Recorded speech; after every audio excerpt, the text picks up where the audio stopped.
On retient ce matin cette image marquante d'Emmanuel Macron et Vladimir Poutine face à face au Kremlin. Oui, les deux présidents assis de part et d'autre d'une immense table, chacun à un bout en fait. Leur face-à-face a duré 5 heures hier soir. Il a évidemment été question de la situation en Ukraine où les Occidentaux craignent la guerre avec une offensive russe. Cyprien Pézeril, dites-nous ce matin si ce rendez-vous hier soir a servi à quelque chose. S'il y a bel et bien eu une discussion, la crise ukrainienne est loin d'être terminée. Vladimir Poutine se dit prêt à des compromis, mais il ne précise pas lesquels. Il n'offre pas la moindre garantie de non-agression de l'Ukraine. Il fixe même une ligne rouge. L'Ukraine ne doit pas adhérer à l'OTAN.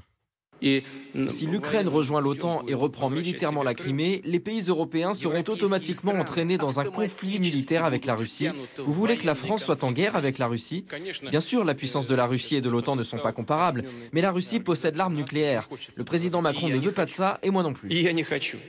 Vladimir Poutine souffle donc le chaud et le froid. Voilà pour le froid. Emmanuel Macron, lui, entretient l'espoir d'un apaisement à court terme par la voie du dialogue avec les Russes.